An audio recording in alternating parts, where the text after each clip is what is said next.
I don't suffer, no be small. But say I get sense. Poverty no good at all. Now it make I join this business. For one night, no be it's once again. Everybody be there. If anybody follow Mugu, my brother, I go chopper. National airport, National Stadium, President, my sister, brother, we the Mugu, I be the master. Oh, Iboma, I go chop your dollar, I go take your money, disappear. For one time in the Betty, we the Mugu, I be the master. The refinery, the contract, now you white. But you won't pay me some more money, they can't bring ya.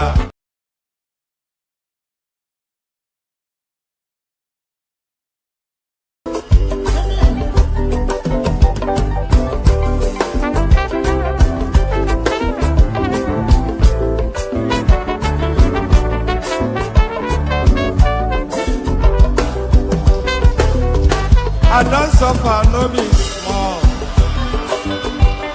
But say I get sense.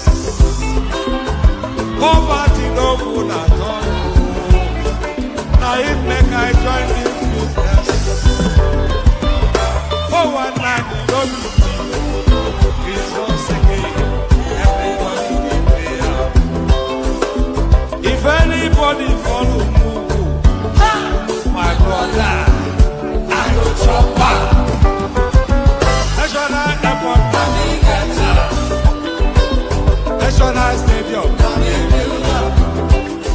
President, my sister, brother, we the Mugu, I be the master. Oh, Iboma, I go chop your dollar, I go take your money, disappear. For one time in the Betty,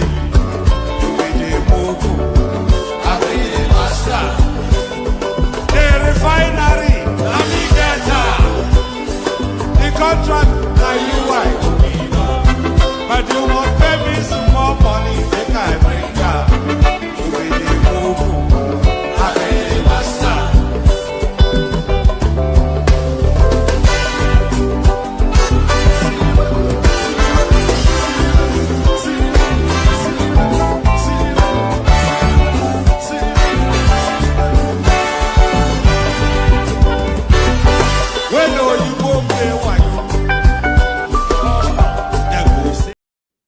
All right, so that's enough of that. So that is enough of that. Good day to you. Good to be in your company and all that. It's a snapshot little session reacting to Segun Sowunmi'S appearance on Channels TV. We reacted to Peter Obi's appearance on pardon me. We reacted to Peter Obi's appearance on Arise TV just as early as yesterday. We're reacting to Segun Sowunmi'S appearance on Channels TV now. So altogether, in the anticipation of a better sort of engagement, because of course, Segun Sowunmi vastly more better educated and more intelligent than Peter Obi. So let's not hang around too much. Click on like, click on subscribe. If you want to come and join me, click on the hyper. Let me send the hyperlink. If you want to come and join me, click on the hyperlink that says StreamYard. I'm going to send it into the comment section now. If you want to come and join me, click on the hyperlink that says StreamYard. Super chats towards the stream. Of course, we ask that all the time. Nobody super chatted yesterday, so we're a bit bruised by that. So yes, like, share, subscribe. Super chat towards the stream. Click on the hyperlink that says StreamYard to come and join us. So let's now get into it to see now. They describe it as Segun Sowunmi having his medicals. So you know when a footballer wants to transfer from one club to another, It goes to the club that is it goes to the medical people of the club that is looking to transfer to, so they can check his body to see if it's fit for purpose. So this is the analogy that they are applying to this particular situation. Segun Sowunmi then having his medicals before he completes his transfer from the PDP to the APC. We pick it up from here. Member of the People's Democratic Party. He wanted to be governor of Ogun State, and he also spoke for the presidential campaign organization of the PDP in 2019 and 2023. He's a very well-known ally and supporter of Atiku Abubakar, and he's been speaking in recent time about the government of Bola Tinubu and the APC. He doesn't agree that they're running this country well. But yesterday, Chief Segun Sowunmi was seen in pictures meeting with President Bola Tinubu, a man that he has heavily criticized either in the elections or after the elections. But what exactly has gone wrong? If you see what a lot of people have reacted on social media, saying maybe he wanted a position in government, and that's why he visited. But not much of the reason behind the visit is known. But how suddenly can an hack critic of the government of the day now be seen shoulder to shoulder with a man that he has heavily criticized? Mr. Segun Sowunmi is live for us in our studio here. Thank you so much indeed for joining us tonight. Thank you, I didn't know it was going to be this early for you to come back to the program, but it was necessary after that meeting yesterday, which got a lot of curiosity. Are you still a member of the PDP? First and foremost. You're a member of the PDP? Of course. Okay. You visiting the president? Does it sound like ask your question so I can answer? No, I'm asking you. Yeah, okay. I mean, you are anticipating a certain question. No, no. But I'm building up to that question. Okay, so the question is, does it sound to you, did you get a permission, like Governor Wike said he did, at the local government to get the appointment? Did you get a permission before meeting? Can you meeting the president? Can you just relax? I'm relaxed. Okay, thank you. You know, I feel that you should have the right of first to hear the story, because you are my man like that. Everybody knows that I've known Ashaju for a long time, even way before he became a governor. He was governor for 8 years. I never visited him. And he ran and luckily put Buhari, in that team 2 times. I never visited him. And by the way, if you feel a sense of deja vu, you are right to feel that sense, because almost verbatim, we've danced this dance before at that same studio with that same presenter, a different guest, but exactly the same words. These were exactly the movements that we saw with Daniel Bwala.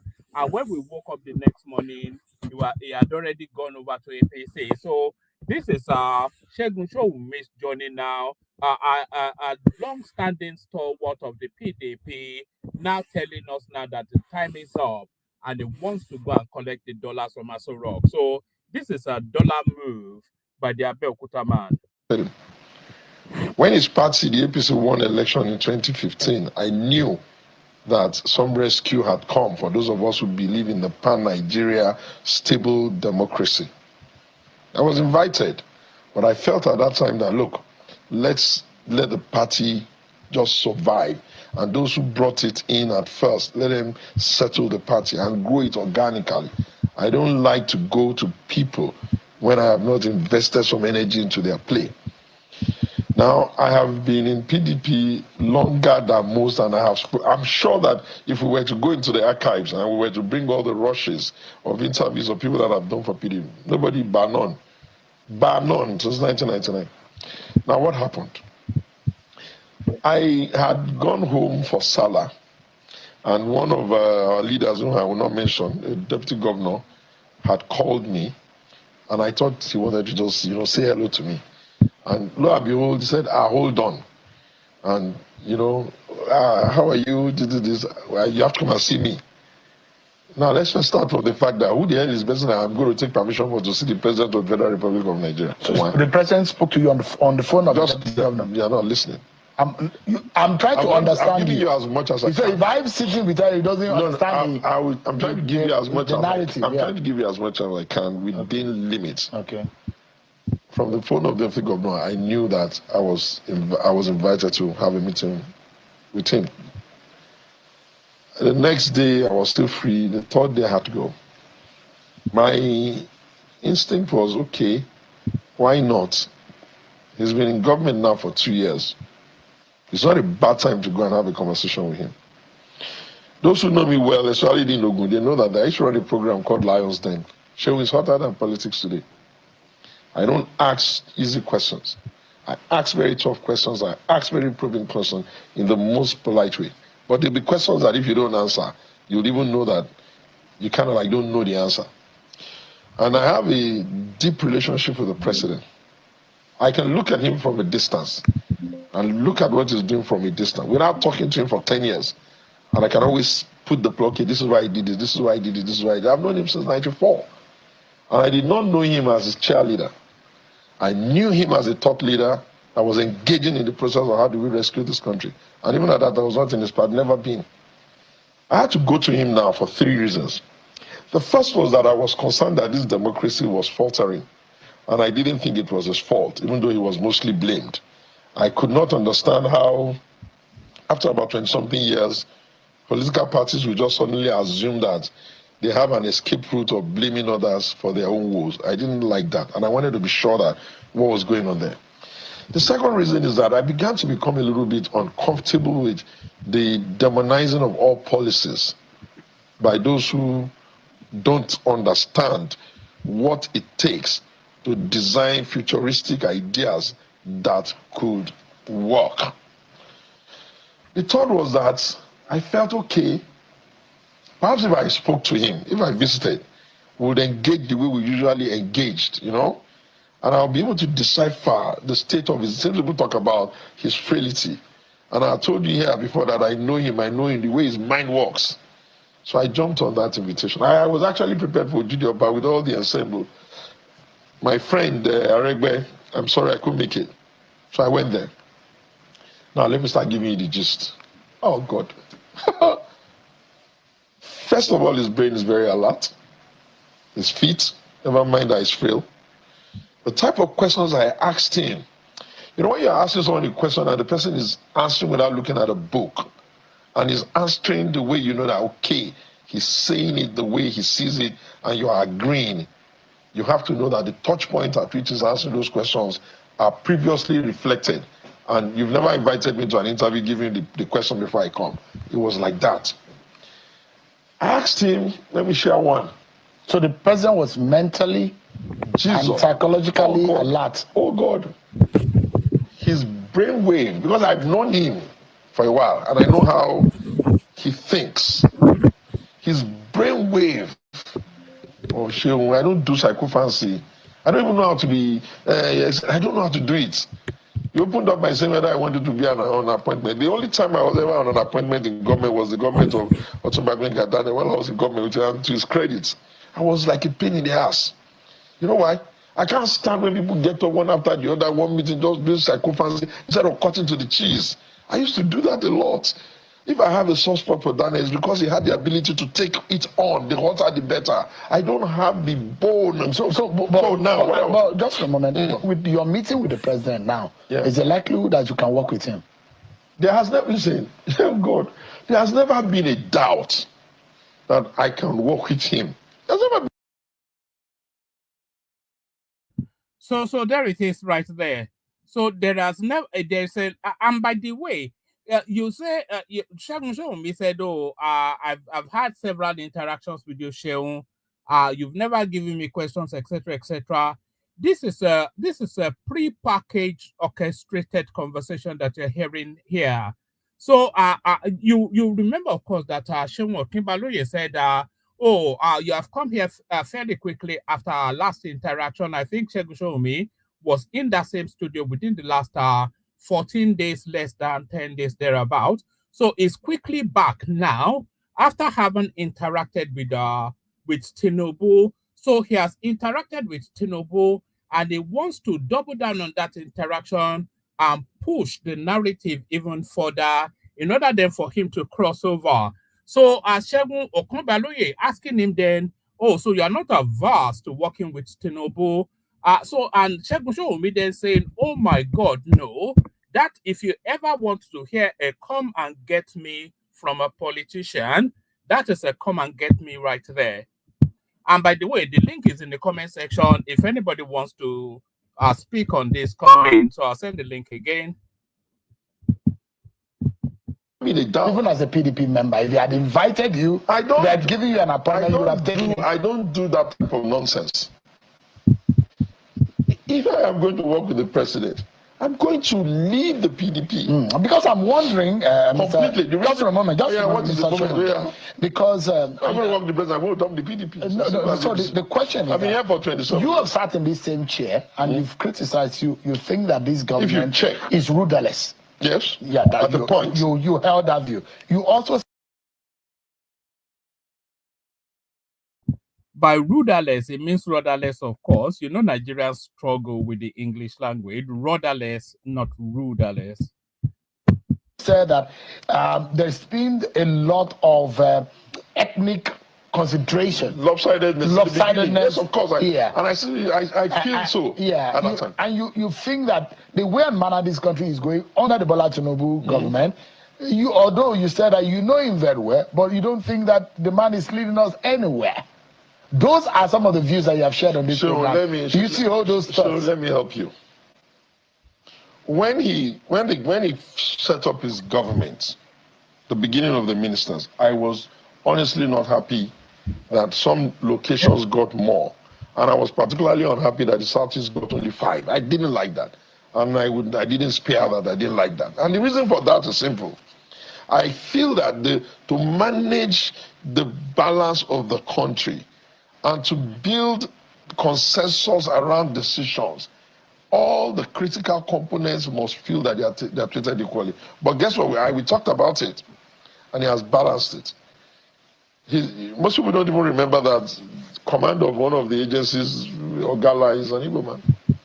He has balanced it. He has balanced it. And then let me give you another one. Remember, I said to him that I think that I thought that Yemi Cardoso maybe was not, that maybe it was because he was a Lagos person from him. The president gave me an example that shocked me. Because I told him, I said, listen, what's this?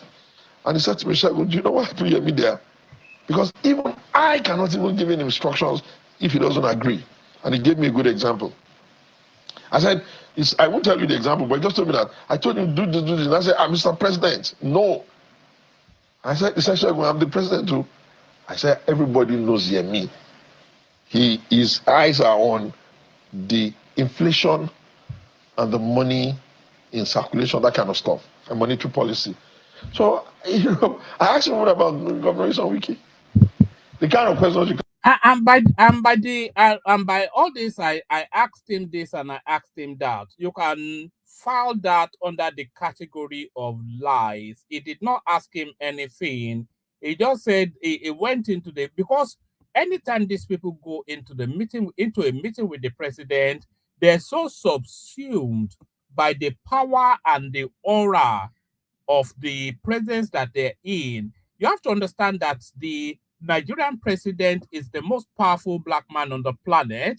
So they're so subsumed by the power and the aura of the man that they're in the presence of that they turn into a gushing teenager. So he did not ask him this and he did not ask him that. He did not ask him any probing questions. He just said, Oga, you are doing a fantastically wonderful job. I'm so impressed by you. I just came here to show my solidarity. And Tinubu said, well done, my boy. What would you like to eat? And they said, call the chef over. They had a nice lunch. They talked about good old days. They probably talked about Ojude Oba and all that. And then he left. What he went there for was for the photo opportunity to signal his willingness to cross over to where the money is. That was the entirety of his interaction with Tinubu. Can't ask him. But anyway, bottom line is that I have to be. What did he tell you about? I will tell you that later, but let me finish. Because I've heard a lot of annoying jargon. Like I can't visit him. Like, there are a lot of names people have called you. Sycophants, hungry man, that you are seeking for opportunity, that you are a lot of things that people have called you. You being a critic, you think Nigerians will not criticize you? I don't care about No, I can't stop because I invited you. And I'll ask you the question. You are repeating. Let me just answer you. By the grace of God Almighty, I was born with a womb of a woman that had money. And I was born by a man who was giving his mates money even in the army. Please, I don't know that kind of poverty. We're just humble. If I wanted an appointment from Bashadwala Tinubu, I'll be there since. My brother is Bikole Amusu. In the past, he was governor in Ogun State. We had an issue because I left him for Daniel. He was governor for 8 years. He's my brother. He can never tell you I ever came to him to tell him, let's do beggar. But I don't flow that way.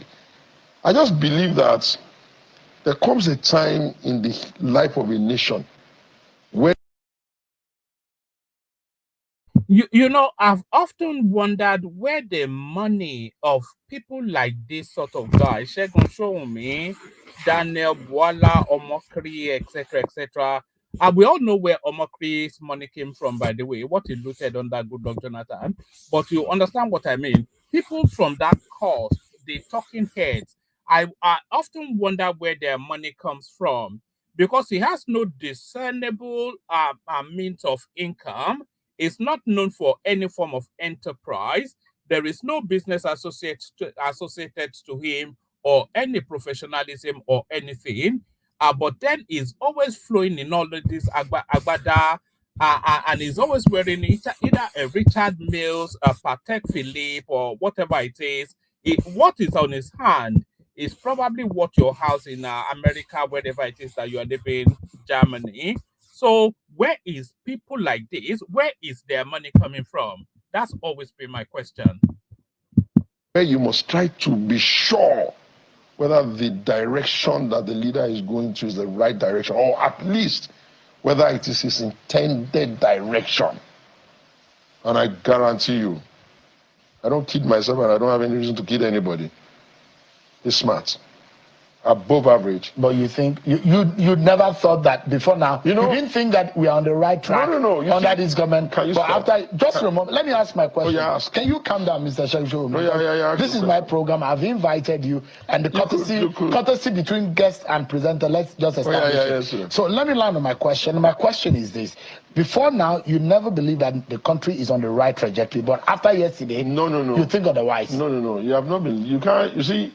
If you have followed me around a lot, I do a lot of interviews, you would have known those things I said they were right on. I told you, and if people say they go.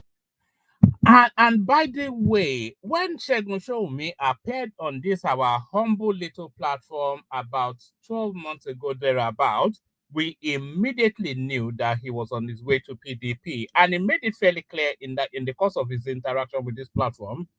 Maybe I'll restream that. Maybe I'll restream that interaction with Segun Sowunmi again, actually, just to document that space. Going to remove subsidy. There's no simple way. I'll do it smaller. The move is removed. The knock-on effect on subsidy is clear. There's no beating about the bush. Niggas don't even have the money. I've always said that.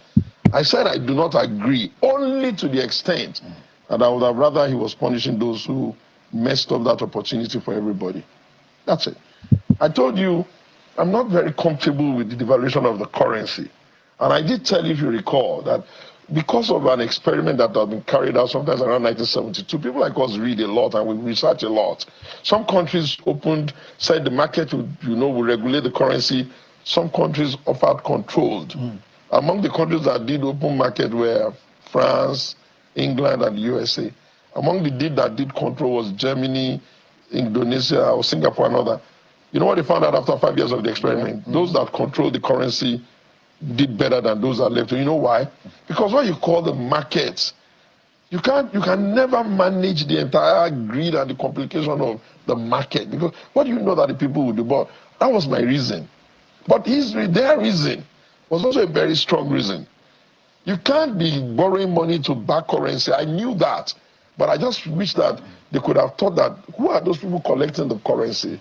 Who are those people doing the arbitrage? So that we can, because they will leave the paper. So the question I was it has asking always earlier, been whether or not after yesterday, you had, I think that, if you were born again. No, I don't need to be born again. Philosophy of Bola I don't need to be born again. I've always known him. I've always said he's smarter than his mates. So, but do you know anything different from I think what happened when I was him with. So the question to Segun Sowunmi then is, if you've always known that Tinubu was smarter than his mates, then why did you back Atiku Abubakar in the 2023 election? So that's where the question really lies. Within the cities that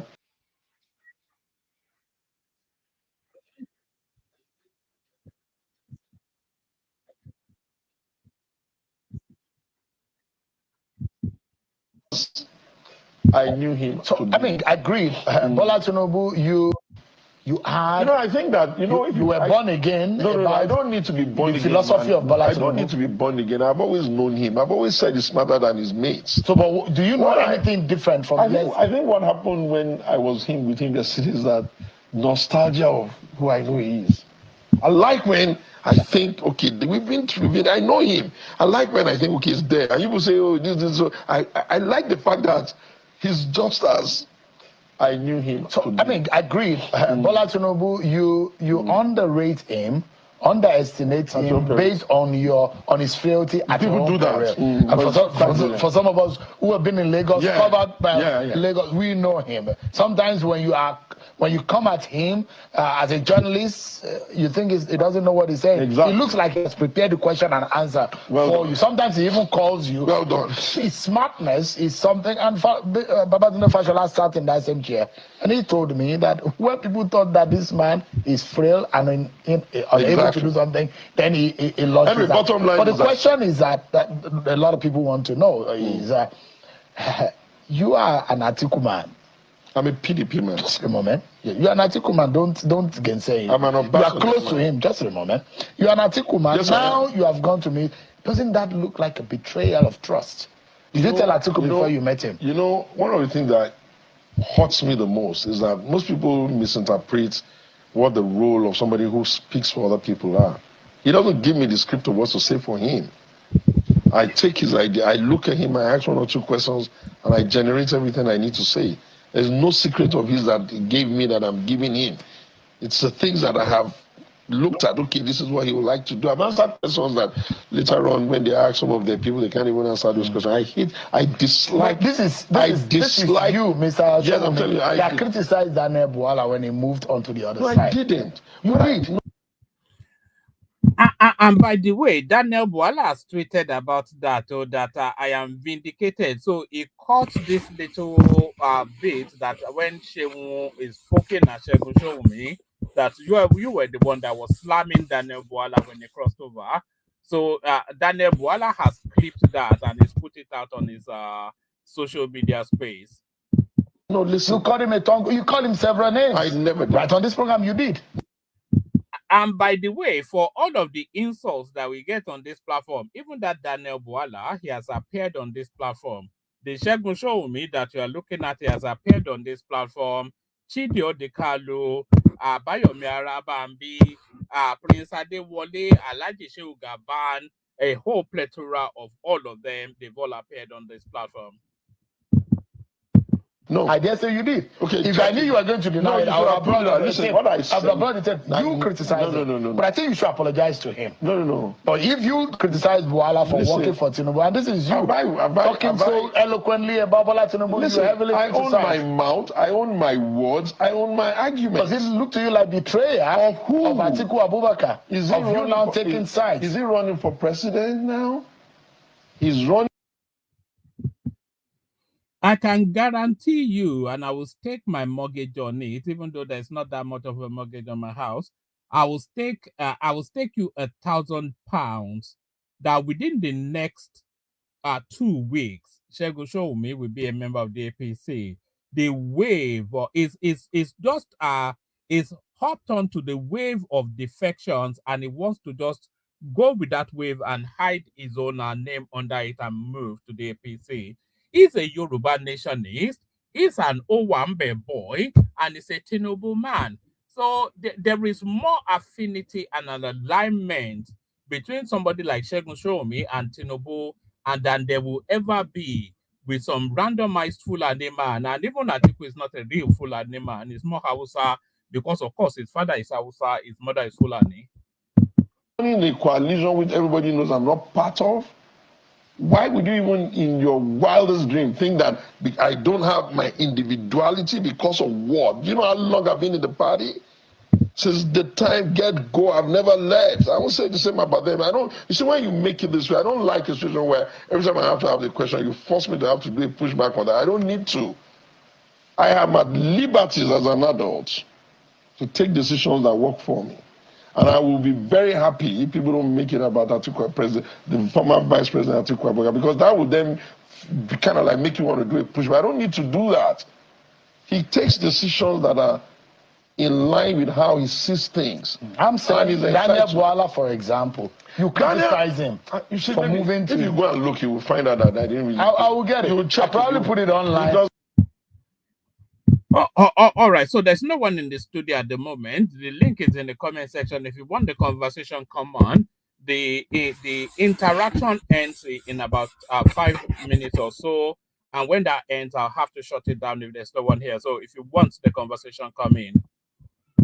Doesn't matter. To remind you, you could. So the question is that you've criticized Daniel Bwala for leaving your side. Also the other Daniel works and is an appointee and a member of the APC.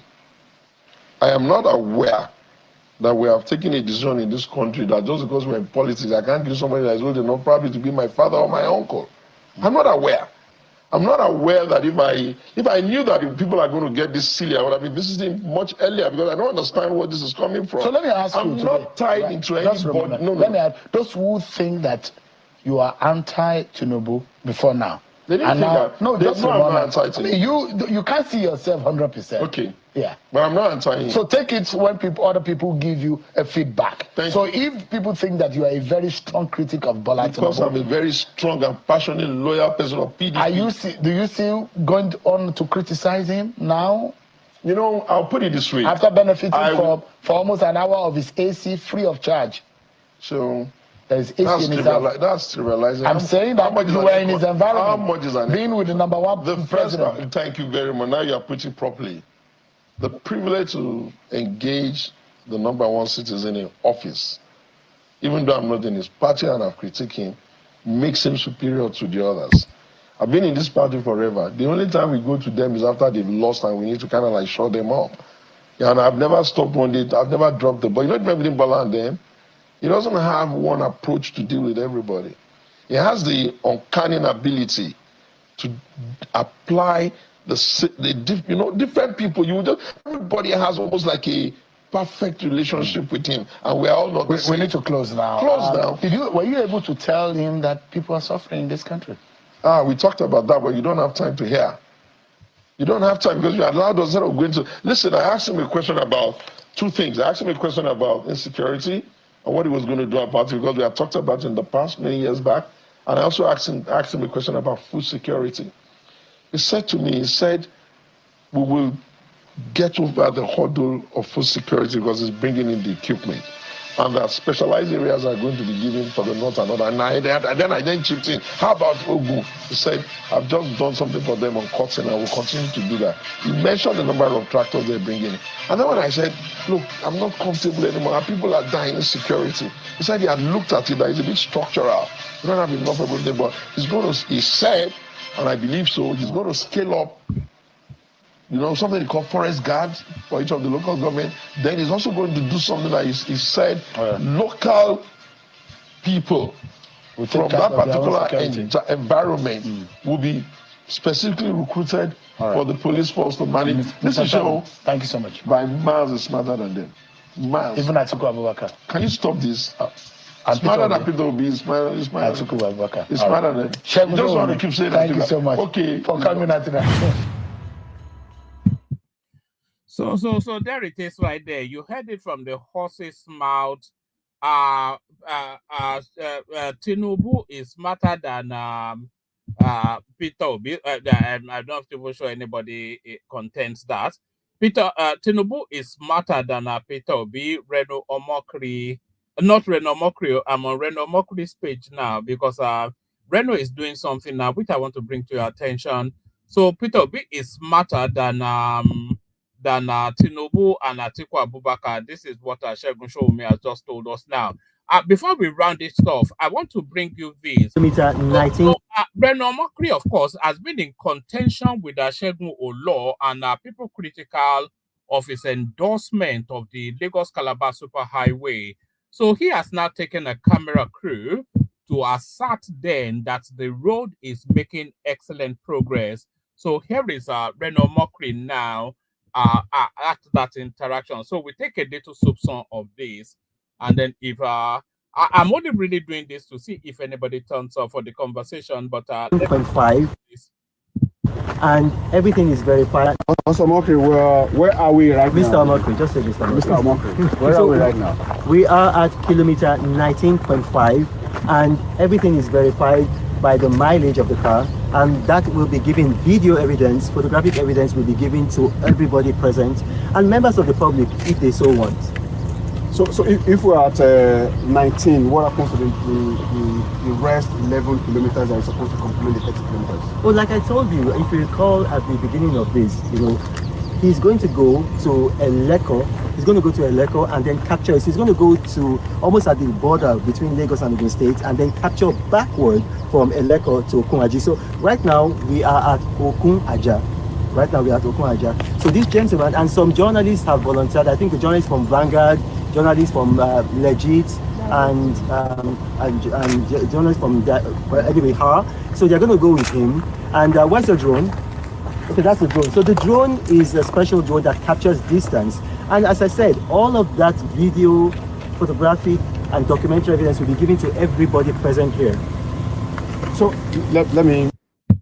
The one thing with Reno, and I won't say I admire this, but I acknowledge it. The one thing about Reno is that he provides you with so much evidence that is beyond refutation. So after Reno has presented his evidence, if you continue to refute it, then you are refuting it out of bias, prejudice, and hate rather than fact.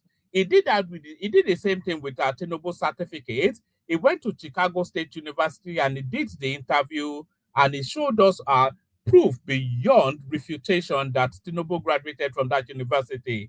So after haven't done that, anybody that continues to tell us that Tinubu did not attend Chicago University, when a senior member of society goes to that university, speaks to the top officials, and they were gushing in their praise of Tinubu, after that, if you are still saying Tinubu did not attend Chicago State University, then you are just some ethnic jingoist and a hate-filled sort of a person, dog whistling to tribalism. So this is what Reno does. So now there's a lot of contestations about how much was completed. And this is, of course, coming from the southeastern space, the Igbo people, trying to contend that Tinubu had not done. In fact, there was a period they were telling us that the whole of the Lagos Calabar Superhighway was a scam. So here is Reno now with a bank of journalists and videos and drones driving through that road to land at where a section was completed and presenting drone footage of other sections. So after presenting all that, if you're still embarked on that egotic journey of Unzobu, whatever, then that just speaks to your ethnic jingoism and your hatred for for Tinubu because he's Yoruba and because your man could never win an election. It speaks to all of that than anything factual. So this is what Reno does. It presents you with irrefutable fact that brooks no equivocation. Let's round it up by asking this. There are some who believe that, okay, 19, we're here to see for ourselves. We've seen the work done. We've seen that even where in abandoned, where places you can call portions that you can say abandoned, work is ongoing there. What do you have to say to those out there who don't know what exactly is going on and have the impression that, oh, they just got. And look at the microphone of that person interviewing Reno. He's made it a point to force Arise TV out. So when next Rufai Hussaini and any of the barking dogs, the attack dogs of the obedience space, even their own platform now has been on that road to acknowledge the excellence of the work that is being done. So it leaves them no room to maneuver. Commission 1-2 kilometers and they say they finished 30 kilometers. I mean, the thing is, people in government have to develop a thick skin. I left California yesterday. I haven't slept. I just took a shower when you guys were coming, and then I put this on and I came here. People in government should not think that people who raise these objections are enemies of the state, are haters. No, they have a right. A lot of these people are patriotic citizens. When people raise questions like this, it is not possible to over-inform them. You can only under-inform them. It's not possible to over-inform them. You can only under-inform them. So give them the information. You know, bring them on here. If they insult you, look, under President Jonathan, I was the most insulted human being in Nigeria. Myself, Ruben Abati, and the president. And here I am. I'm 51 years old. I don't think the insults have done too much damage to me. Right? Only it just made my beard white. My older brother has black beards. So other than that, so absorb insults. You know, Yoruba was say Ibu Okinpanyo. You know, for those who don't understand Lukumi, what I just said is that insults don't kill anybody. You know, insults don't kill anybody. I haven't had breakfast. I haven't eaten anything. I've come here because I want the people of Nigeria to know that this is actually a good project. From the World Bank, what they're saying is that this project alone is going to expand Nigeria's GDP by at least 12%. At least 12%. So what you're going to see is that... Take note of that data, by the way. That's according to the World Bank. And by the way, that's even by my estimation and underestimation. You know, this Lagos Calabar is the pork belly fat of the Nigerian economy. You know, the pork belly fat, the juiciest part of a pig is the pork belly fat. The juiciest part of the Nigerian economy is that Lagos Calabar cost, that axis. So if they open it up with a world standard infrastructural transportation sort of a system, road infrastructure, if they open it up with that will instantaneously double the Nigerian economy, because the commerce between Lagos and Calabar is the entirety, is a good 45% of the entire sovereign opportunities of the Nigerian space. So this Lagos Calabar Superhighway is the most important infrastructural development that has happened in Africa, not in Nigeria, but in Africa for the last 60 years, for the past 60 years. People can fly into Nigeria from Murtala Mohammed International Airport, and then you have tour guides. We'll just bring them all of this way to enjoy our coastline. They're going to be bringing in money into Nigeria. And then you're going to have people here. Now look at all of these houses. The value. Think about it for a moment. You can, so the business opportunity can, at the moment, the business opportunity between Lagos and Calabar is a 3-day journey. By the time you drive through all of the pothole infested roads, in the inner city routes, it will take you a good 48-52 hours to complete 2 trips.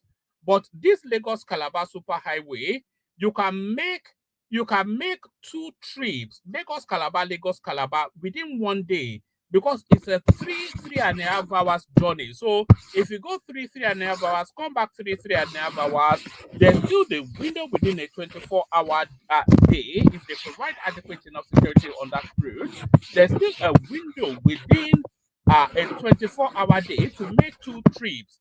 And those 2 trips, it would have taken you the better part of a week to 10 days to make them going through the interlands. So do you see? So that immediately quadruples the economy of the traffic of trade between that Lagos Calabar route.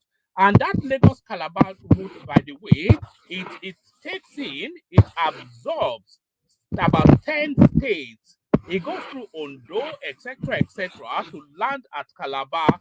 So all of the business opportunities, all of the vehicular movements that are set about the commerce of a country, all of them conduits through that road, and they have the opportunity then to endlessly traffic trade uninterrupted. So the $1 trillion economy, that is the golden key right there, the Lagos Calabar Superhighway. Of these properties, and it's just going to increase exponentially, and that's adding more to our GDP. So it's a good project. Let us not destroy the government. Let us not tear the government down. Okay. Thank you very much, sir, for talking to us and for lending your voice to the reality that is ongoing here, as well can say it. Thank you, guys. To Premium Times, to Vanguard, to Direct TV, and to all the other journalists. If I've missed your names, I do apologize. And to members of the public that agreed to come, thank you, guys. I think if those who are going to go with what I have to do with him, and then the rest of us can retire back to where we started and we just do like a postmortem, and then I will sleep for the first time in 36 hours. Come to Nigeria. Thank you, sir. Wait, you like this? Wait. I'm going to give this to you. Whoa. Yeah, I've worn it once. I want you to see Otumba Mike Adenuga. It's yours. So when we get back to the hotel, I'll put it and give it to you. Let's go. Haven't I won? Look at that. And bribery, that's bribery and corruption right there. As ever, Reno Mokri trying to be the big man. So we go on then to the contribution of the commission agent of Reno, this young boy now that I'm sure he has pumped with money. Kilometers, and looks like we're on kilometer 16. Yeah, wait, you see.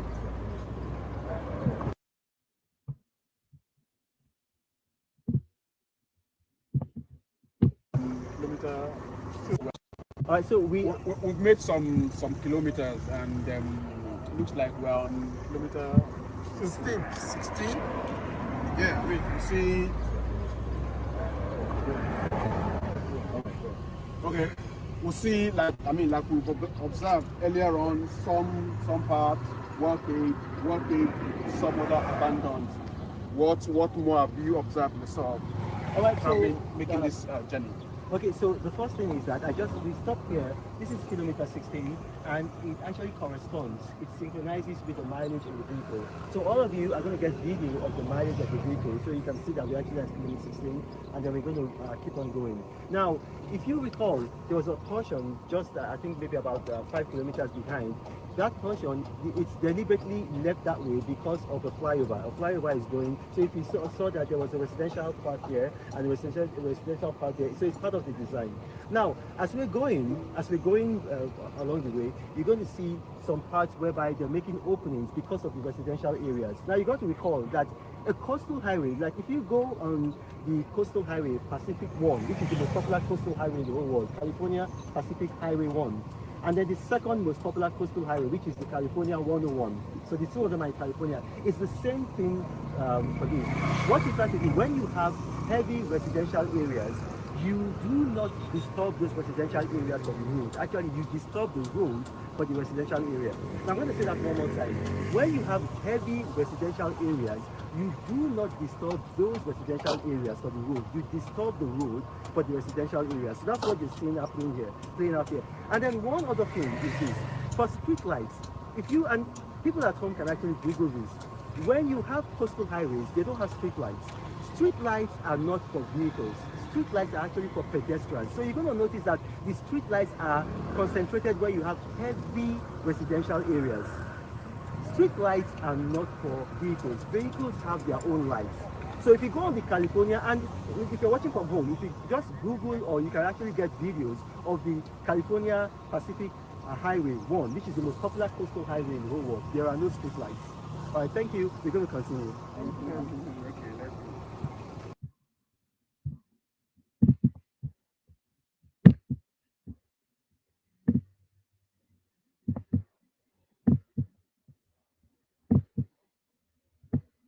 We are on the 30-kilometer coastal Lagos Calabar coastal highway recently commissioned by Where here we are, we can see the well paved down here, the other side, some part of it well paved to the some side of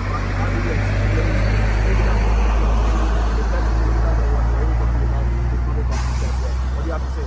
Well, I don't think for the government. If you've ever wondered if Reno Omokri was a government agent, if you've ever wondered if Reno Omokri was a government agent, I want to show you this. You see this guy right here where my cursor is. You see this guy right there where my cursor is, and you see this third guy. These are not journalists. These are not members of our Reno Omokri team. These are security personnel deployed by the state to oversight that process and protect the situation. So Reno Omokri very much acting on behalf of Nigeria. Or maybe not so much Nigeria, but the Tinubu administration.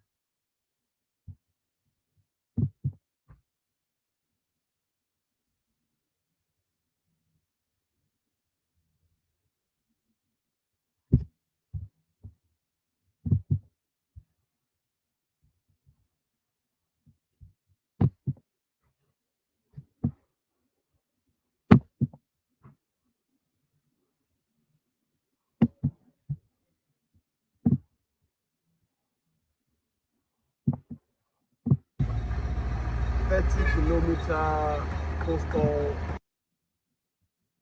Lagos Calabar coastal highway recently commissioned by where here we are, we can see the well paved down here, the other side, some part of it well paved to the some side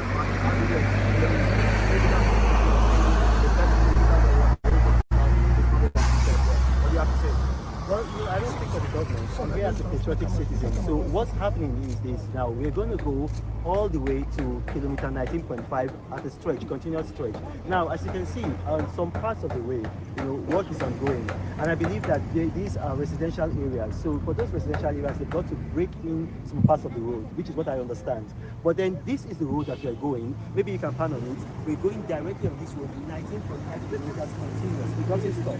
However, because of the residences, you see that there are some residential areas, there's going to be some like breakages so that for the people to pass. It doesn't mean that the road is not continuous. The road is continuous, 19.5 kilometers. Like I said, when we get to 19.5 kilometers, we're going to break up. Bolahan is going to go all the way to the Ogun State border to capture the over 10 kilometers from the Eleko and going back to Okunaja. Any other questions?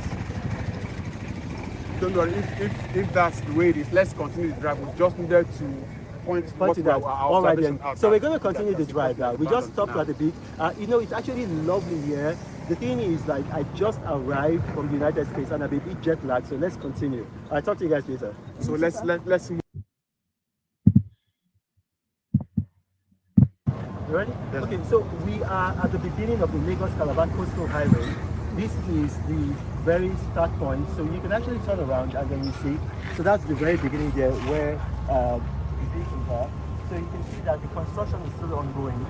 But this is the beginning, and then we're going to go from here to kilometer 19.5, and then that's going to be the end because it's over 30 kilometers. But we're actually showing you 30 kilometers today, but it's not a continuous stretch of 30 kilometers. We have here approximately 20 kilometers, exactly 19.5 kilometers. And then between Eleko and Okunaja, there's going to be 17.4 kilometers of just gravel road that is being settled, it's being stabilized. And then afterwards, from the Eleko end, walking back, there is at least 10.5 kilometers, possibly more, in fact, actually more. So, Bola, you want to say something? Yes, at the Eleko end, we have it in two sections, the section 1 and section 2. For the section 1, we have roughly more than 5 kilometers. From section 2, we have above 5 kilometers. That's what we have at the Eleko end. Okay, so when we get to the kilometer 19.5, Bolahan is actually going to go all the way to Eleko. So Eleko is close to the border of Ogun State, so it's going to take a while. Some of these journalists have volunteered to go with him. He's going to go with a drone. This drone, and you're going to see it, is going to be given to each and every member of the public here, as well as the journalists. We've got Arise TV here, we've got Vanguard, we've got Premium Times, we've got Silverbird, yeah. We've got we've got just a bunch of journalists here, and so the drone captures distance, and it's going to be telling you as you're watching it. Can you just describe your zone? Yes, it's going to be calculating the number of distance in meters. So by the time you get to 1,000 meters, we already know that it's 1 kilometer. So it's going to be giving us in meters. Okay, excellent. All right, so now we're going to get back into the vehicle and start proceeding. Thank you guys for watching, and may God bless you.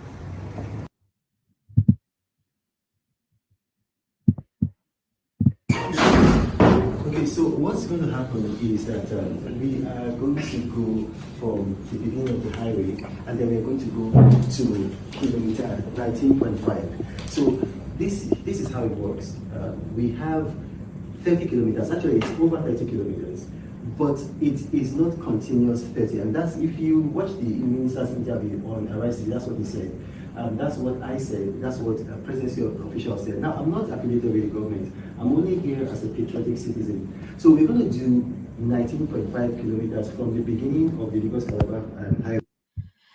He's not affiliated with the government, but he has government security personnel surrounding him and protecting him. Up until kilometer 19.5, and then we're going to now, someone is going to go, which is Bola. I want to go. You want to the end. You want to go to the end? Yes. Okay, you can follow him then. Okay, so okay, like so maybe about well, let's go for the Arise people to come. So Bola is going to be going with a drone. Now this is a drone that captures distance. So when you're seeing the drone, it's going to be telling you kilometer by kilometer by kilometer. So it's going to send it to everybody, and it's also going to be your YouTube, and then. So there it is right there. So that's an entire walkthrough of the Lagos Calabar Superhighway. So that's an entire walkthrough of the Lagos Calabar Superhighway.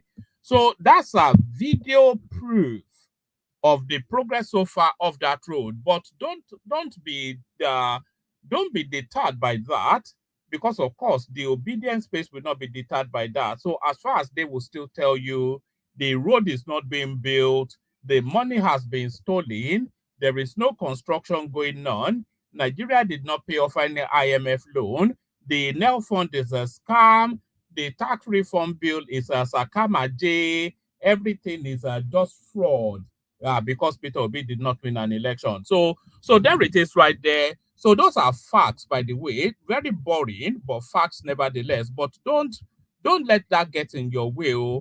Continue with your mindless, brainless howling at the moon as the country continues to progress. And by the way, whisper it quietly, but Sanwo-Olu has taken delivery of another set of train to continue the interland rail system in Lagos. But don't let that affect anything. No, it's all about Tinubu Vivo. Thank you, everyone. See you later.